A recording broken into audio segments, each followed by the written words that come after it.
Kompleto na sana ang espada ng Panday. Pwedeng kayo mismo ang tumulong kay Andreas. Ano? Tara na! King! Puso! Tapang! Talino! Tulad mo na kapamilya!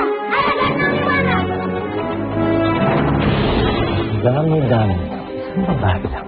Hindi niyo pa mahanap. Tignan mo muna kung sinong dala ko. Gusto pa sana namin sunduin si Andreas. Hindi ko mapagbibigyan ang hinihiling nyo. Kasi wala na rito ang taong kambing. Nagawa ko ng inuutos mo.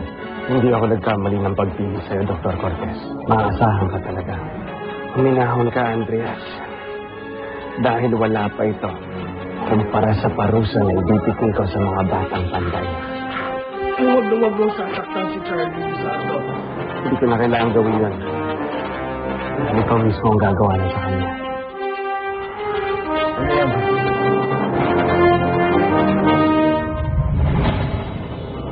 Ibig sabihin, nagkano dito sa mundo ng mga kapitan. Hindi pa na ng tao.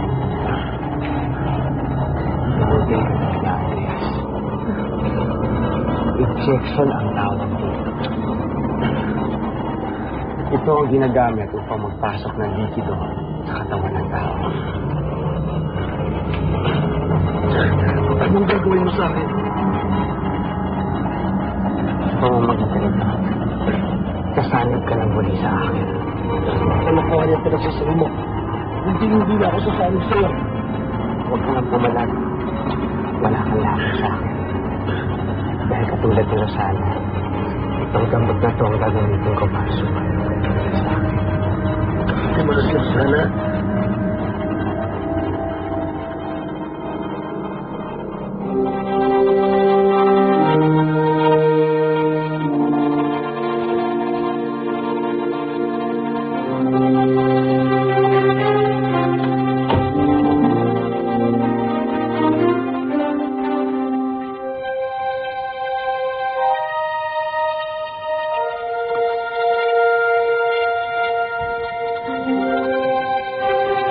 Namiss kita, Ma. Di man lang tayo nakapagkwentuhan ngayon. Pero siguro nga, pagod nga kayo. Dahil sa trabaho.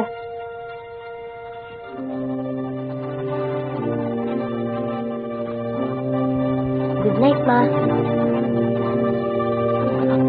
Ma, sorry. Nagising ko po kayo. Gusto ko lang po kasi kayo ng good night kiss. Sa susunod, kapag natutulog ang tao, huwag kang istorbo.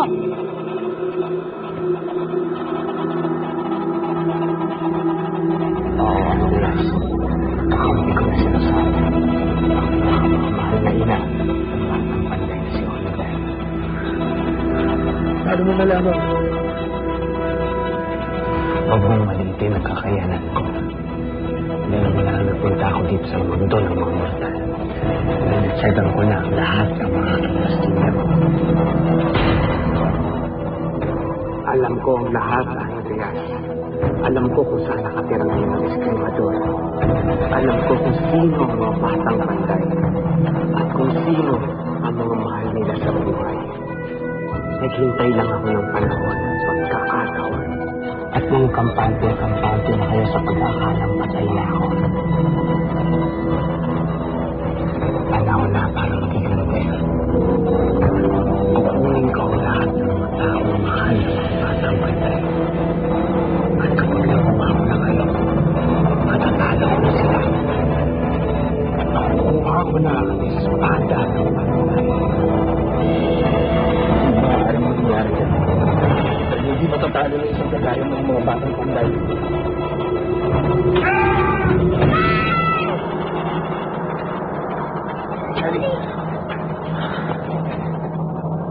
Charlie!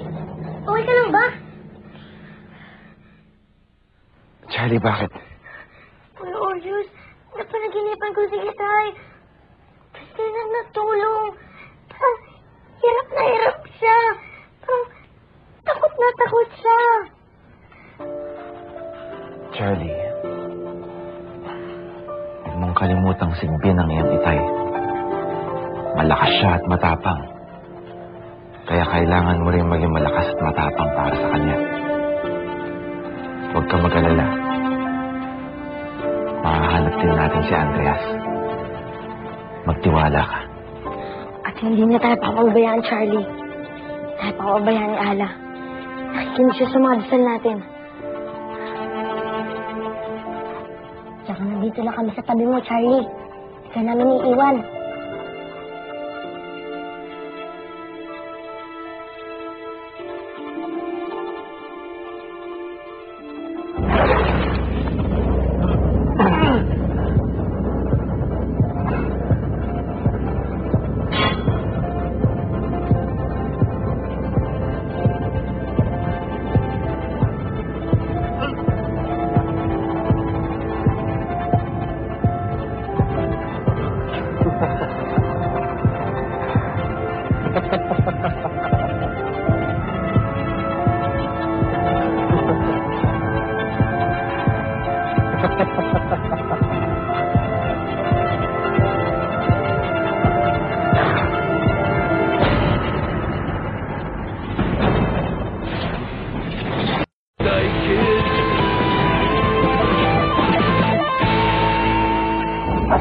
Bakit po kayo tumatawa, Panginoon?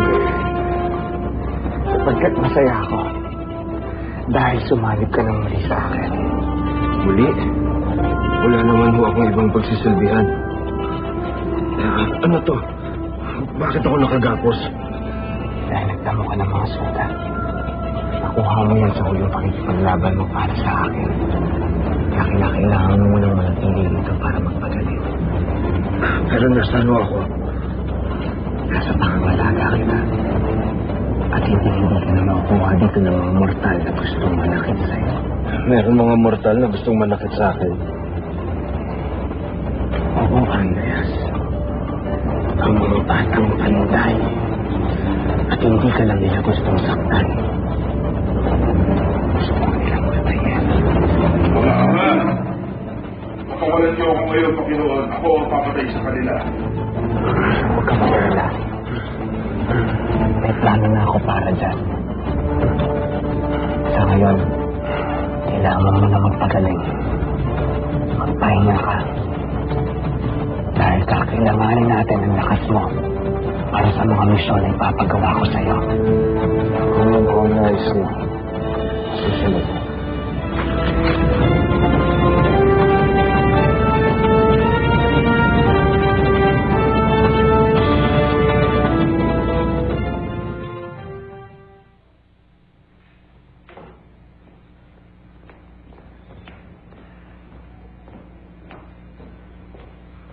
Charlie? Gabi na. Dapat natutulog ka na. Dito na lang po muna ako, Ate Ola. Para pag dumating niya si Itay, ako yung unang sasalubong sa kanya. O sige. Kung gusto mo talagang hintayin ang ama mo, papayagan kita. Pero pag inaanto ka na, matutulog ka na, ha?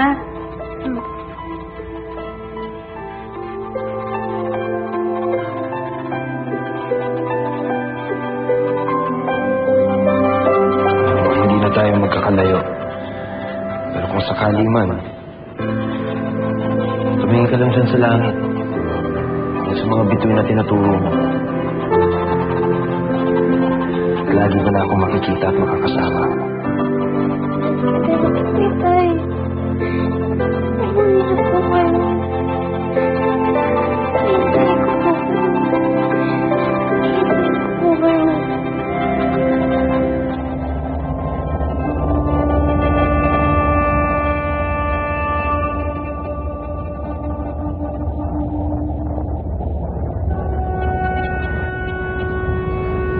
Maaari ko po bang naitanong kung saan kayo nanggaling, Panginoon? Kay Andreas.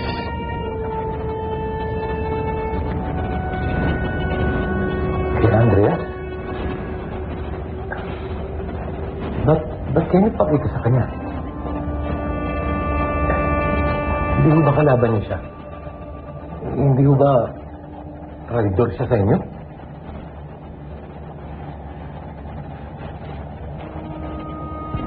Hindi niya na ako tatraidorin kahit kailan. Tulad ni Rosana, dumadali rin sa katawan niya ang mahiwagang gamot ko.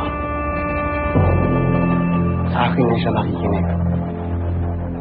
Sa akin na siya maniniwala. Yan ang magaling ng Panginoon. Pero, katulad ba ni Rosana, nagbalik na rin ba si Andrea sa piling ng mga batang panday? Hindi ba?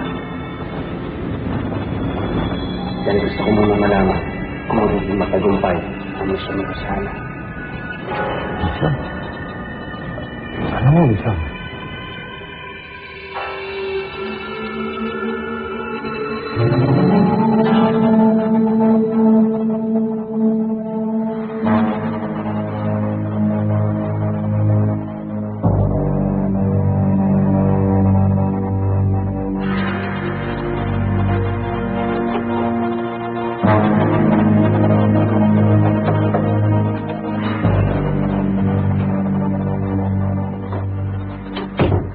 Ma, halika na po. Mag-amusta na po tayo. Ma, galit ka pa rin po ba sa akin? Dahil naistorbo ko po ang tulog do kagabi. Ma, pasensya na ho. Namiss lang po talaga kita eh. Hindi na po mauulit. Sa susunod, hayaan ko na lang po kayo magpahinga. Alam ko naman po eh, kahit busy kayo, mahal niyo pa rin po ako. Pwede ba? Huwag mo akong kinukulit. Naaalibadbaran ako sa itsura mo. Ma, Umalis ka sa harapan ko. ma, bakit po? Ano po nagawa ko sa inyo?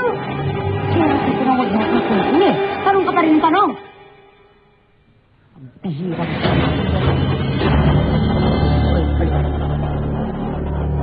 Tantanan mo ko, ah. Hindi ko pinangarap magkaroon ng anak na kagaya mo. Umalis ka sa harapan ko. Labas!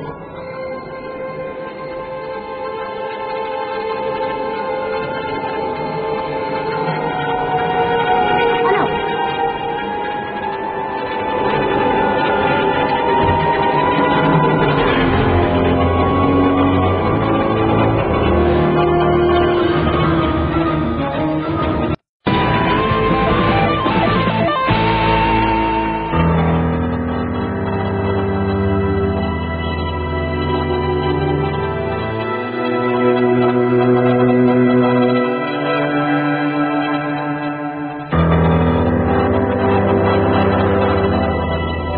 Paano po ako nakabalik dito? Sabihin na lang natin na kahit anong gawin mo, hindi mo ako matatakasan. Sana, huwag ka na magtatong ka ng lumayas ulit. At kung hindi, ipapapatay ko ang lalaking kinalulukuhan. Ikakaintindihan mo tayo.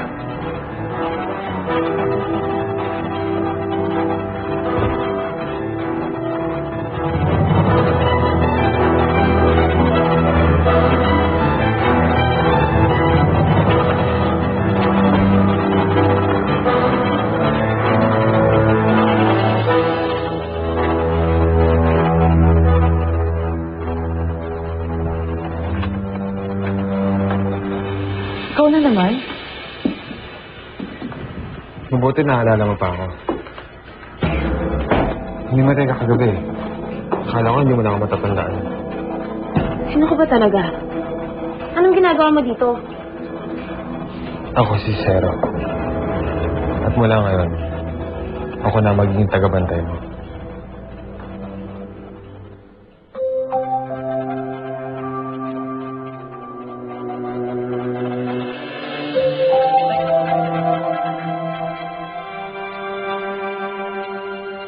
Oliver? Bakit ka umiiyak? Ano nangyari? Na paano ka? Si Mama po, Ate Ola. Nagbago na naman po siya sa akin. Ano ibig mong sabihin nagbago? Mainit na naman po ang ulo niya sa akin. Oliver, di ba napag-usapan na natin yan? Marami na sigurong inaalala ang mama mo sa trabaho, kaya mainit ang ulo niya. Ganyan naman talaga ang mga magulang. Minsan nagagalit ng wala namang dahilan.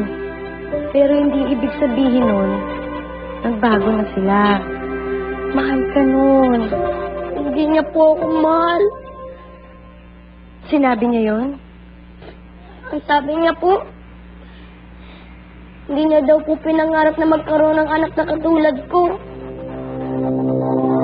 Huwag mo akong gamahan! Hindi ako nakaawa sa'yo! Ma, ba't ganyan kayo magsalita?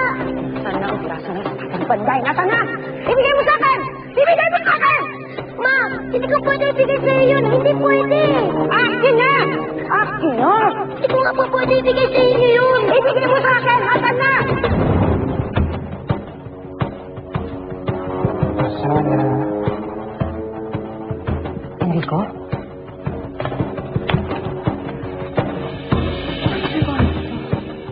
Ano ka nakapasok? Hindi ko po alam kung bakit po siya nagagalit sa akin. Hindi ko po alam kung bakit po siya nagbago ulit sa akin. Tahan na, Oliver. Tahan na. May nagawa po pa akong kasalanan. At Ola, baka may alam kayo. Sabihin niyo po sa akin kung ano po nagawa akong kasalanan. Ayusin ko po yun, babaguhin ko po yun para malin na pulit ako ni Mama. Hindi kasi alam kung bakit siya nagagalit eh. Pero sige, kakausapin ko siya. Sasabihin ko sa kanya yan. Siguro, alam mo, may problema lang yun talaga sa trabaho niya. Naku, Oliver, huwag kang umiyak. Alam niyo naman na pag nakikita ko kayong umiiyak, nalulungkot ako eh.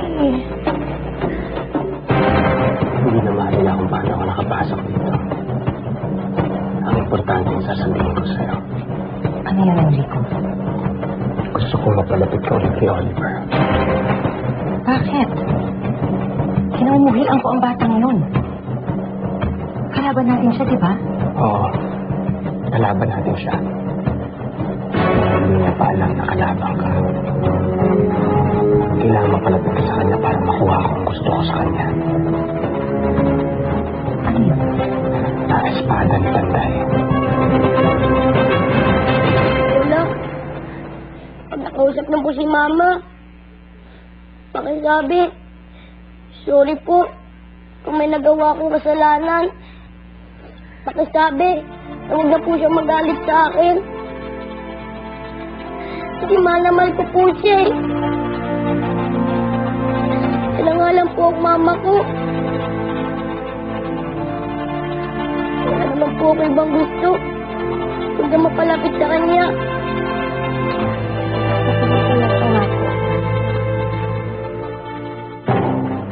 Gusto kong kunin mo sa kanya ang espada ni Panday.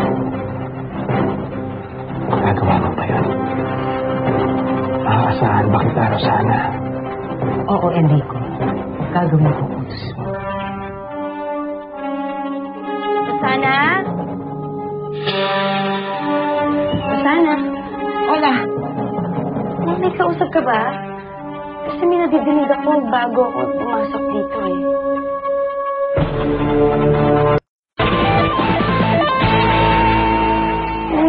May kasama ka ba dito? Para naman ako magkakasama dito. Tayo rin dito sa bahay. Tayong dalawa lang nandito ngayon. Bakit, Oliver?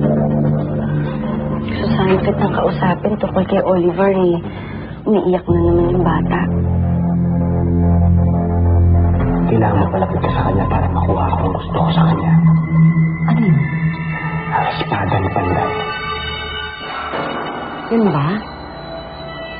Marami kasi ako iisip kanina eh. Alam mo naman si Oliver. Minsan nakulot talaga. Hindi ko tuloy napigilan ang sarili ko. Napagsabihan ko siya. Nagalit ako. Masyadong masasakit yung mga sinabi mo sa kanya. Kawawa naman si Oliver, Rosana. Alam mo, mahal na mahal ka ng bata para ganinin mo siya. Sana huwag ka naman maging malupit sa kanya. Kung mayroon kang problema sa opisina, sana huwag mo naman idamay si Oliver. Pasensya ka na, ha? Salamat natin, Ola. Nandito ka para paalalahanan ako. Kaya mo, kakausapin ko siya agad. Hihingi ako ng tawad kay Oliver.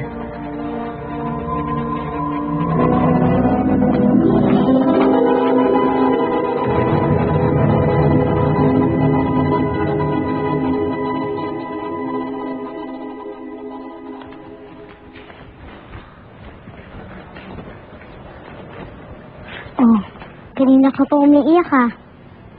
Tama na yan. Mga superheroes kayo, di ba?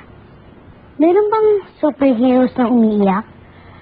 Alam mo, Nikki, yung mga kapangyarihan man kami, wala naman kaming powers na hindi makaramdam. Tulad ko, umiyak kaya ako nung namatay si Ate Fatima. Kaya Oliver, isipin mo na lang, maswerte ka pa rin. Kasi may mama ka pa. Sigurado ako magkakaayos din kayo. Hindi na siya galit. Umiyak, Oliver. Hindi ko nga alam eh. Kung bakit siya nagagalit sa akin.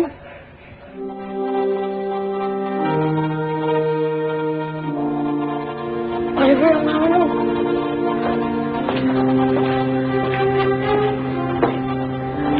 Kausapin ko lang sandali si Oliver, ha? Sige po. Pasok muna tayo sa loob.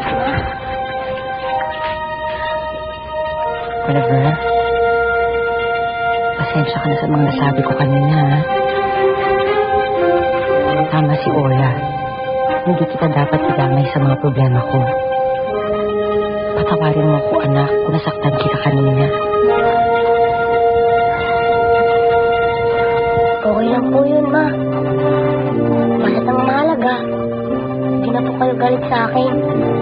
Mahal na mahal ko po kayo, ma. Mahal din kita, anak. Ma, natakot po ako. Akala ko po, totoong hindi niyo na po ako mahal. Anak, may hihiling lang sana ako sa'yo. Ano po yun, ma? Ibigay mo sa akin ang espadang panday. Habang nasa iyo yun, nasa panganib ang buhay mo. Pero, wala naman kong panganib na dumadating, ah. Sa ngayon, paano kung mangyari ang dati? Paano kung may kalaban na dumating uli? Mapapahamak ka na naman. Ayokong mangyari yun. Kaya ibigay mo na sa akin ang espada. At mamuhay na tayo bilang normal na mag-ina. Ikaw at ako. Diba yun naman ang gusto mo?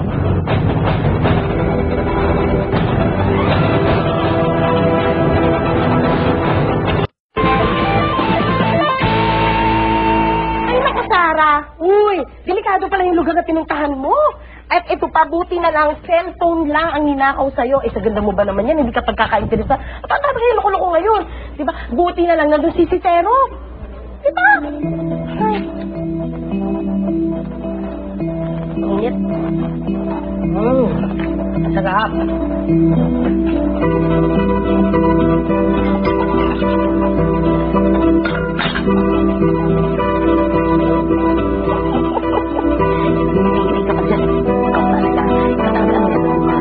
Nakalayo mo yun? Paano ka talaga yung beauty mo, ha? Tatakot ako sa video. Ha? Sarap. Paano niya kaya, ha? Ano? Pulang ka? Nakita kong pumula ang mata niya kagabi. Sarap, ayos ka lang. Ha? Totoo, nakita ko talaga. Napasigaw nga ako eh. Tapos hindi ko na alam. Pagkagising ko, nandito na ako ulit sa bahay. Alam mo, Sarah, masyadong wild ang imagination mo. Kalain mo, makakita ka ng pulang mata. Sige, Nick. Unless pula ang mata, may surprise, diba? Alam mo yun. Surprise!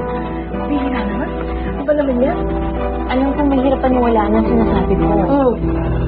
Pero nakita ko talaga. Saan ba siya nakilala ni Tito? Paano sila nagkakilala? At paano rin naging siya ng bagong bodyguard ko? Alam mo, Sarah, syempre, matasagot dyan eh. Kasi, alam mo, sa totoo lang ha, ito lang masasabi ko. Hindi mo nga gusto yung bodyguard mo. Pero, isin mo na lang. Wala ka nang magagawa. Tsaka kung makukontrahin ng uncle mo, kailangan mo yung magbait-baitan ka. Kailangan lumawig mo yung ulo ng uncle mo. Para hindi ka ganun hinihigpitan. Diba? Dali, naiingin na ako eh. Dali lang.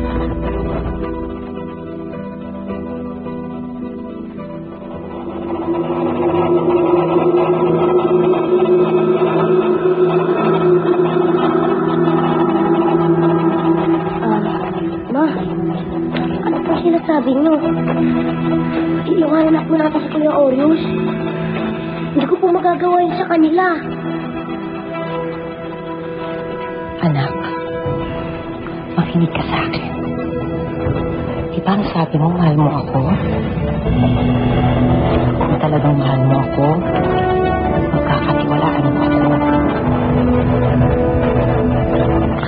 Para sa'yo din ang ginagawa ko. At sa atin, kaya bitawan mo na espada ni Panday at ibigay mo ang kabuti sa akin.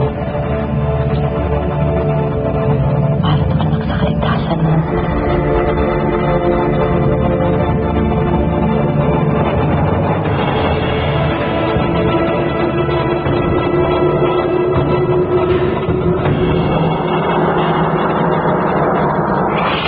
Tukin niyo ko kami.